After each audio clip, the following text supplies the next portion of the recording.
Hello and welcome back, everybody, to the 2023 Italian Grand Prix qualifying analysis. I was away on holiday this weekend, so I missed free practice 1 and free practice 2, but I've done my best to try and catch up, and I did manage to watch qualifying from the airport lounge. So we're back. If you're new to the stream, welcome. My name is Blake, aka Break, former F1 performance engineer, now helping make Formula 1 data easy to understand, and honestly, with as what seems like an inevitable as a season as we've had so far, there's a lot of really interesting stuff. Now that the pecking order seems pretty clear, there's a lot of really interesting stuff that we can dig into if we know where to look. So everybody in the YouTube live stream, welcome back. We're going to go after this. We're going to jump straight into the race watch along. So if you're watching this back later, you can check my live commentary and reaction to the race here over on YouTube as well. But today, we're going to look at how Sainz got pole and pretty much everything else that happened that was interesting. There were a couple of shakeups, and there's a lot of really unique stuff about the circuit. So we're going to try to figure out what we can learn about that, and what everybody else wants to know. What does that mean for the race? So let's do the too long. Didn't have time to read. Monza, the Temple of Speed. It's typically the fastest circuit on the calendar with one of the shortest races. Usually, every team every year will bring a new ultra low drag, low downforce package to the circuit, but they didn't this year, and we'll talk about why in just a second. Ferraris, Mercedes, McLaren looked like they brought proper low drag packages, and then maybe the others only really brought a beam wing or a trimmed rear wing. So the beam wing is there's the rear wing on the top, and there's the beam wing at the bottom just above the diffuser that helps the diffuser work and also feeds off of the rear wing a bit as well. Red Bull only took their medium downforce rear wing and cut a section out of the back of the flap out of it to reduce some of the drag, and that was their approach. Sainz takes Ferrari's third pole of 2023 season. So Ferrari have 3 poles this season. Sainz has got his first. So far, the tally is Red Bull have 10, Ferrari have 3, and Mercedes has 1 with Lewis. Now, it wasn't exactly notable that Sainz was going to get pole even after setting the fastest lap in Q3, as they were investigated for not following the maximum lap time. So they were outside of the slowest lap time allowed by the race director. The race director and stewards reviewed the footage, and they weren't deliberately slow on purpose. They were actually getting out of the way to let other people start their laps. So they were like, you know what, that's not what it is. But I think if you've seen Monza in the past years or any of the support races, there's a parking lot before the final corner of the track a lot of the time. So they were trying to avoid that for the F1, and I think they did a good job. But there's a huge gap between Verstappen, Ferrari, and then the rest of the field, and we'll look at that and we'll talk about why that is. And then there's some interesting, if you guys are not familiar with it, this weekend was an alternative tire allocation weekend, which means the Formula 1 and Pirelli are trying to cut down the number of sets they bring to a weekend. There's a reduced number of sets. So a normal allocation is 2 hards, 3 mediums, and 8 softs. The alternative weekend, which is what we had now, is 3 hards, 4 mediums, so 1 more hard and medium, and 4 less softs. So teams only are typically running 2 brand new soft tires in free practice 1 and 2 and 3. Typically they'll do medium hard in free practice 1, and they'll do medium soft or hard soft in P2 and P3. A lot of teams were running used soft at high fuel at the beginning of some of the sessions, and a lot of teams are focusing on gathering a lot of long run data on the soft because they're trying to see if the soft is going to be a viable tire for the race. So let's keep talking about that in just a second. But like on a normal race weekend, they're gonna run a new soft in every session, and they'll probably run 4 or 5 softs in qualifying.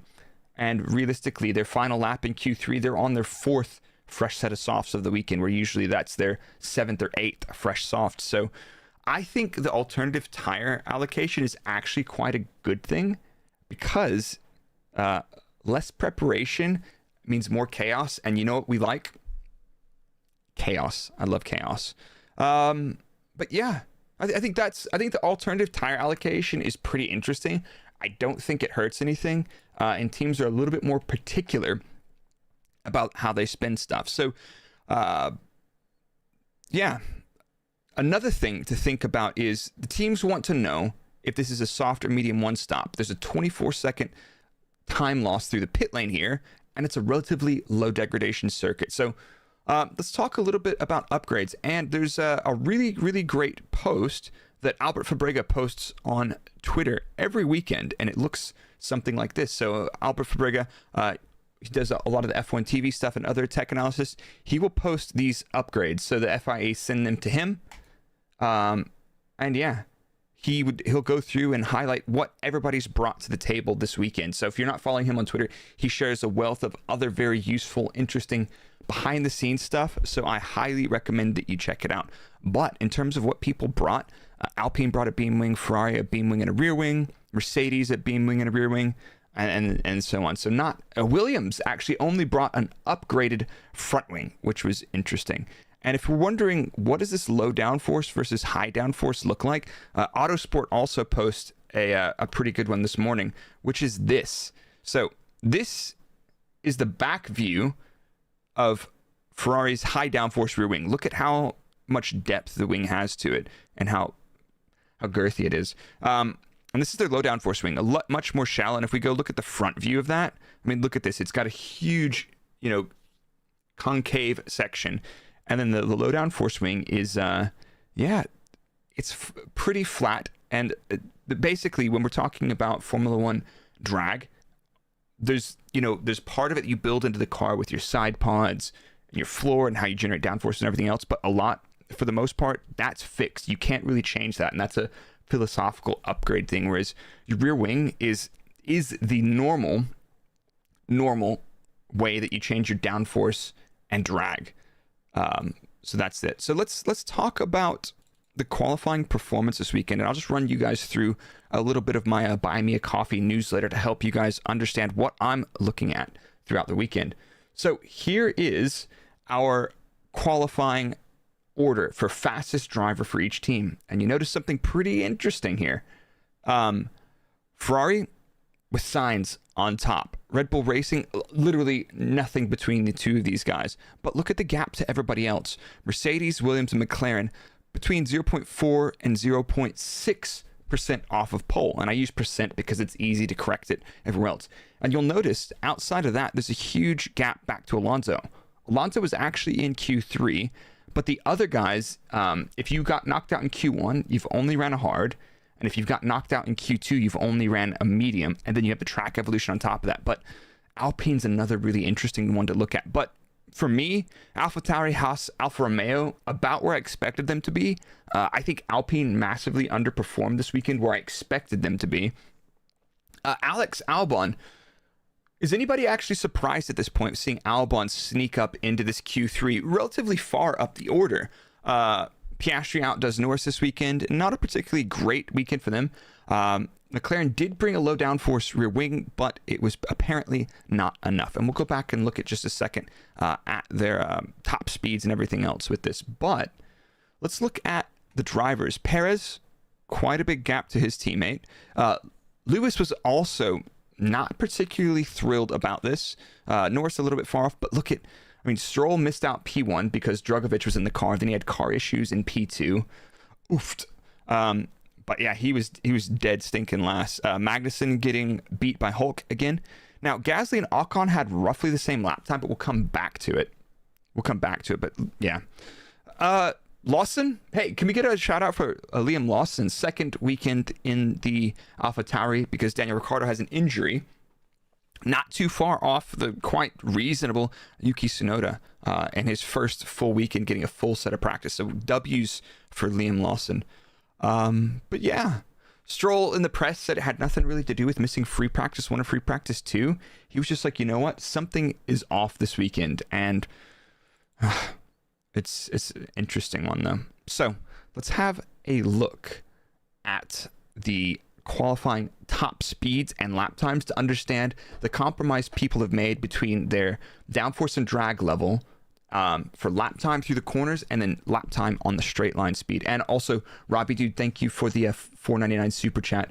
You just joined the Buy Me a Coffee and you're really enjoying it. I'll tell you guys more about the Buy Me a Coffee in just a second, dude, but thank you so much. let's go look at the speeds. So this is a really useful way to understand teams' compromises between lap time on straights and through the corners. Now, take just 1 second to get your head around this, because I'm going to show you guys this graphic every weekend, and it's usually a little bit more interesting than at Monza. But Monza, we know Monza is a low downforce circuit because of all the straights, but when you have a good mix of high speed, medium speed, and low speed corners, it's not always clear. So top to bottom is the gap to pole. You can see down here all the way at the bottom, we've got Verstappen and Sainz and Leclerc just a little bit ways off that. Then, if you want to understand how fast they were in a straight line, we look left to right. So all the guys over here on the left are slow in a straight line, and all the guys over here on the right are fast in a straight line. Where Sainz is in the bottom right, you've got good top speed, and you've also got a low lap time. Perfect. Notice I've colored these by engine manufacturer. Almost all of the Mercedes, except for Alonso, Sargent, and Albon, are in the bottom quarter. Like, they are the slowest cars in a straight line. We could argue that maybe it's an engine thing, and I think we feel in general that the Mercedes power unit is maybe not the most powerful. Gasly and Ocon here with the only Renault engines are in the Alpine car. Reasonable top speed, very little performance at all. Red Bull, it's really strange to see Red Bull in the bottom third. But Ferrari pretty quick in general. Sainz had a toe, and Leclerc did not have a toe. So we'll talk about exactly what that is. Interestingly, this weekend, the AlphaTauri faster than the Red Bull. And one of the things that I didn't mention earlier is cost cap is a big issue. Building a whole new rear wing assembly, designing it, analyzing it, the wind tunnel time required to do it. Red Bull said, you know what? We think we can still be competitive here by just trimming the flap out of our existing wing. We don't need to make a whole new assembly, whereas other teams are like, we are making a low downforce rear wing. It's surprising McLaren kind of missed the boat on that, because they really wanted to run that super low downforce rear wing at Belgium, at least have a look at it, but they didn't even have it, and that's why they got absolutely obliterated in the straights during the race. Back on that, maybe Alonso had a toe, but yeah, nothing else crazy. I know what you guys are saying, and you guys want to see how Carlos Sainz did versus Max Verstappen in qualifying, and don't get this chart confused. And I'll tell you why in just a second. We'll go to this one. So in this instance, the faster car is always blue, and we're used to seeing that being Max Verstappen, but unfortunately he's been done to pole position by Carlos Sainz, his first pole of the season. Sainz is in blue. The immediate thing that we look at on this is I'll look at the speed. So if you're not familiar with this, you should definitely check out the Buy Me a Coffee link in the description. I go through these every weekend, but I'll go through it quickly for you guys here.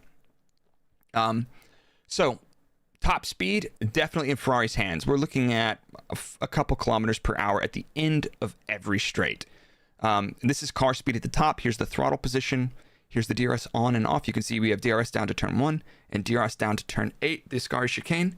And here's the lap time delta. When it goes towards the top, Sainz is ahead. And when it goes towards the bottom, Verstappen is ahead. And you can see at the start of the lap, they start at 0. And at the end of the lap, they end up very close to 0. So let's walk through this quickly and try to understand. So we know for a fact, Ferrari faster in a straight line. We can just look at this quickly and see they're faster in a straight line. But Ferrari is not necessarily faster through all the corners. So through the first chicane, Verstappen finds maybe a half a tenth, which is not too bad considering Red Bull does have more downforce. But coming down, we go through the Curva Grande, we go down to turn 4-5, the second chicane. Sainz is up about a tenth at this point, but Sainz also gains a load of time on the brakes, and he finds nearly another tenth braking into the second chicane. He rolls a lot more speed into the corner, and he's able to get on the throttle a little bit later, but he doesn't lose any time on the exit. Now, we power down to the two right-handers of Lesmo 1 and Lesmo 2, turn 6 and 7. Verstappen is faster here. Now, here's one of the things I've noticed.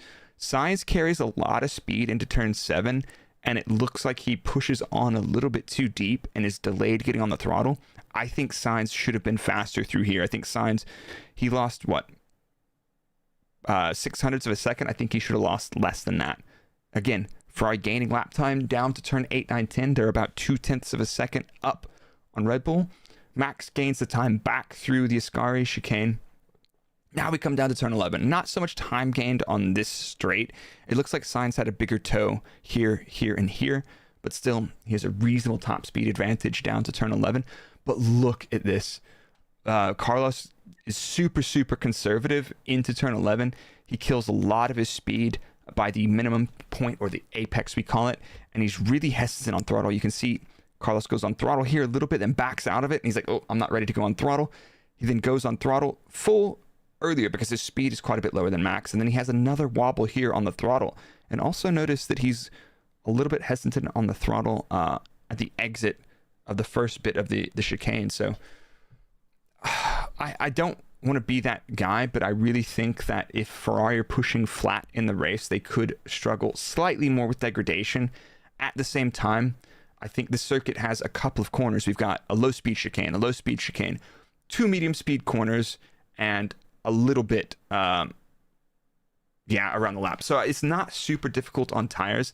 Valerio Lantas says using the red color for Sainz, no, using blue for Sainz is killing me. Yeah, I know. I usually have the Red Bull and blue, but I always have the fastest drivers set to blue in these charts. It also killed me as well. So let's go back. Since Sainz is our reference, let's have a quick look at, you know what, let's jump ahead. Let's go look at Sainz versus Leclerc. How about that first? I think that's a good place to start. So Sainz is in blue, Leclerc is in red. They had the same rear wing, but it looks like Sainz had a toe. And Leclerc even mentioned, hey, if I had the toe in qualifying, I would have been better here. And if we put the best of this together, Sainz clearly outperformed both Leclerc and Verstappen in the turn 4-5, the second chicane, relative to his teammate. Sainz finds half a tenth here. The rest of the lap, they're pretty neck and neck. I would say Leclerc a little bit stronger through turn 1-2. Sainz really makes the difference this lap by nailing the second chicane. Without nailing the second chicane, it would have been nothing. But even compared to his teammate, I mean, look at this. So Sainz in red, Sainz in blue, Leclerc in red. Leclerc's a lot more confident carrying speed into the final corner. And he's rolling speed is about 10 kilometers an hour faster at the apex. And he gains about he gains about a tenth through that. So putting it all together, I think on car pace, Ferrari should have 100% been on pole for a single lap pace. But Leclerc, great turn 4-5, not so great a turn 11, but it was good enough for pole. Yeah, but the question I see is we've already got hints at the chicane and at the final corner that they're struggling with the throttle, and the car's probably a little bit unstable. The Red Bull's probably a little bit more planted in this instance. I'm not saying this is the case. Don't always say this, but I think in this instance, the Red Bull looks a little bit more stable. What will that translate in terms of degradation? I'm not sure. Will it make a massive improvement to Red Bull over Ferrari here? I'm not sure. I'm not going to hedge my bet, because also looking at the high fuel data from qualifying, we don't actually have that much high fuel data. So let's change gears real quick. Let's go look at Sainz versus Russell. Here's Sainz versus Russell. Clearly Mercedes in red struggling with top speed. Basically Russell should be faster through turn 6-7 with the downforce, but he's not.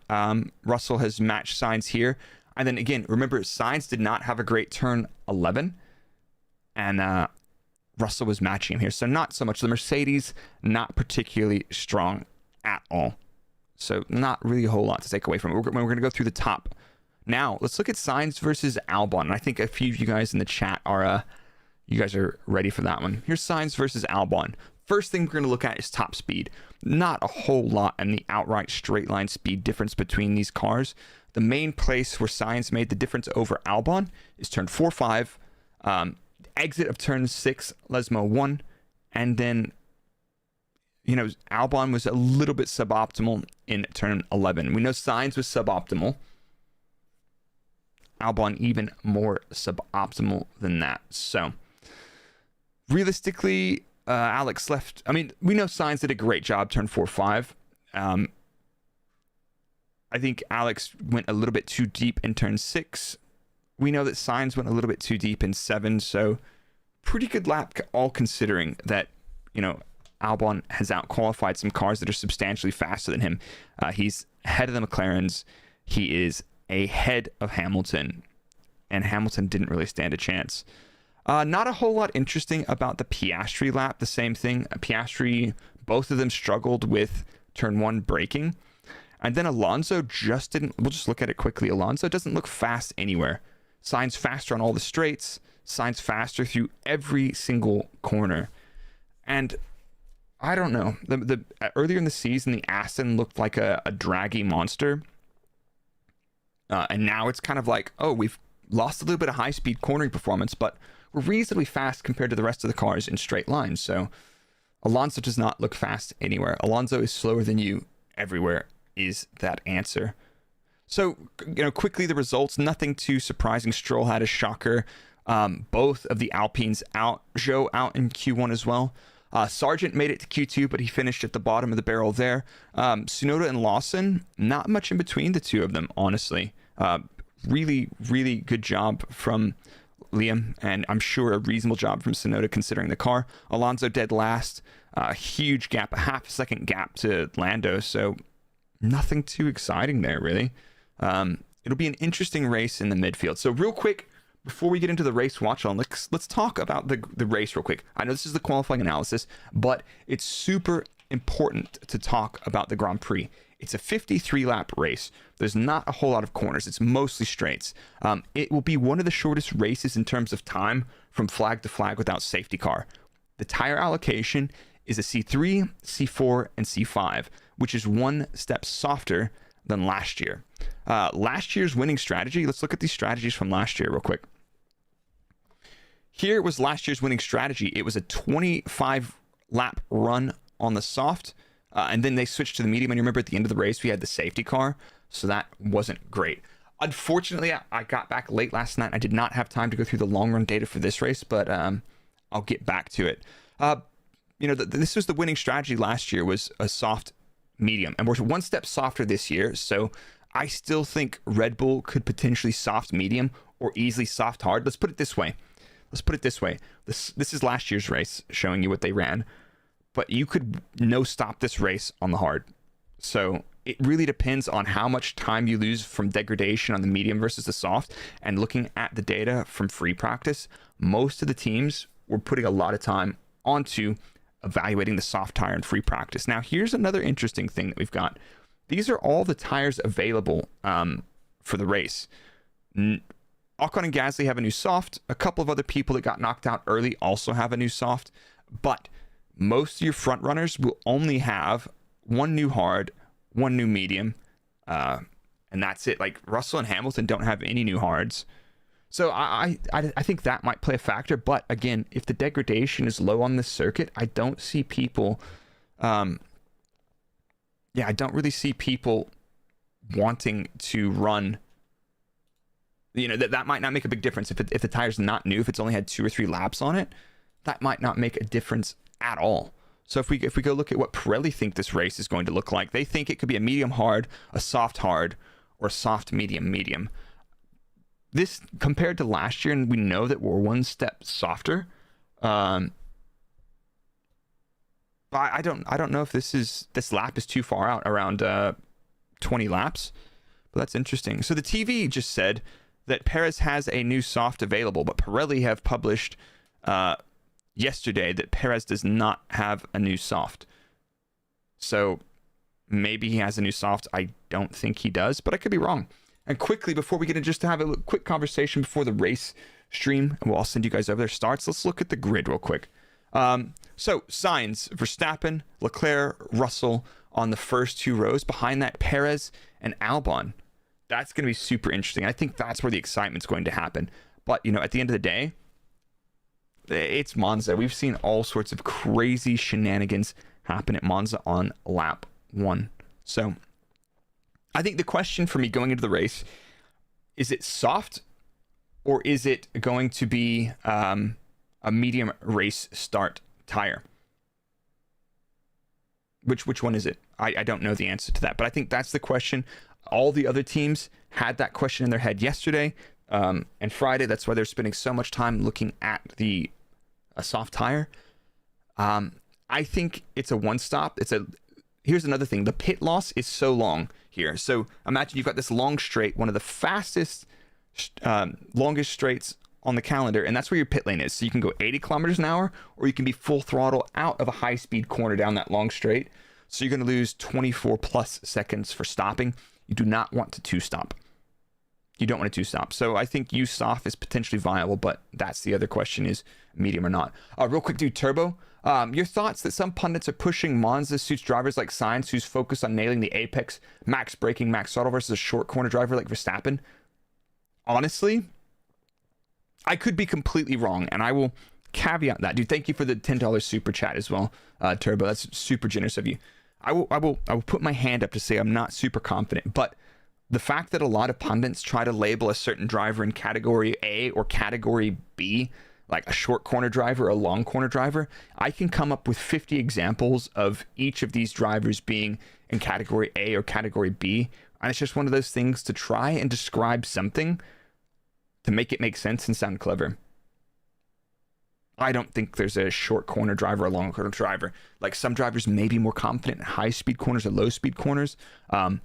There is usually one fast way through a corner depending on the car, and I don't think there's big enough differences in the car characteristics and philosophies that they'll see it. Like, for example, at the beginning of the season in Bahrain, we saw that Lando was pushing super hard on the way into the corner, and then losing on the exits, and people are like, oh, it's a driving style. I was like, yes, that's a driving style, but I guarantee you, for the I showed it in the report I did, for the next race, he gave up on the entry to the corner, and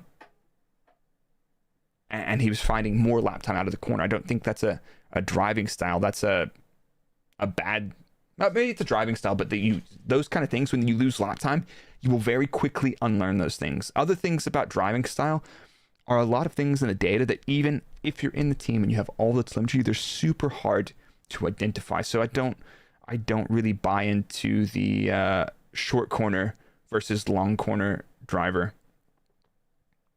I don't really get that, because in general, Max in the Red Bull is faster in all of the corners most of the time.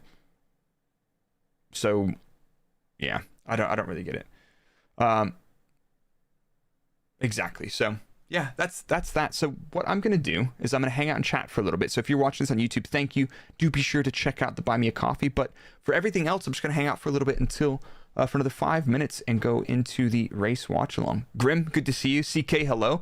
Anas, Rolando, what's going on, man? Have you seen the comparison videos of the pole lap? I have not seen the side-by-side videos. Now, the idea of Perez being a street track specialist, maybe he has typically gone well a lot of the street circuits, but again, this season we really haven't seen that so much. So what is that? You know what I'm saying? So the beer in Munich was spectacular, Sapo. Lots of good Bavarian beer. Morgan Hayes says, got my smoker running. It's too early in Texas for a beer right now. Well, once you starting to hit final temperature, I'm sure you're gonna be able to crack a cold one, ice cold, straight out of the ice chest.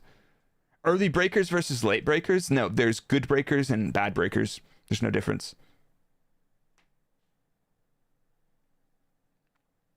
Like, there's some people that are really good at braking hard and late, but realistically, there's good breakers and there's slow breakers. Like, and Daniel got the name of, like, you know, a good late breaker in races back in the Red Bull back in the day. But where was that late breaker in the McLaren? And that's because he didn't have any stability in the car. Would he be able to brake later than Lando if the car was more stable? I don't think so. We don't see huge differences in drivers braking for corners. We see higher levels of confidence for tire preparation on single laps, but not really that, you know. Can I explain why there's so much difference between Perez and Max? No. Max is more confident in dealing with lower stability than Checo is, for sure.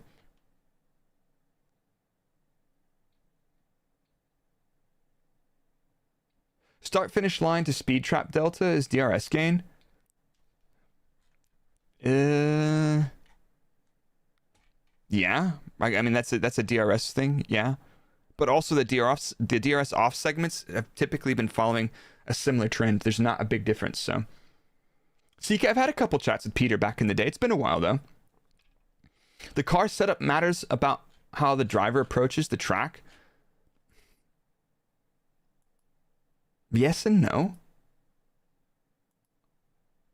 I'm not sure. Why was Perez faster in straight line? He wasn't. Wasn't meaningfully different. I'm not sure if McLaren are going to cook. They looked a little bit on the struggle. I think we're going to see the Max and the Ferraris run off. But I don't. Some people are saying that the Ferraris have sorted their degradation. I just don't really see that. So, but anyway, chat. Here's what I'm going to do. I'm going to kill this stream real quick, and I'm going to send you guys over to the race watch along stream. All right. So it should forward you over there. But if you're not, I will see you guys over in the race watch along stream. Hang tight, and we'll be right back. Thank you guys for hanging out, and be sure to check out the Buy Me a Coffee link in the description. If you liked the data analysis that you saw in this little presentation, I post so much more of that in every qualifying, in every race, every weekend. So I'll see you guys in a little bit. Yeah,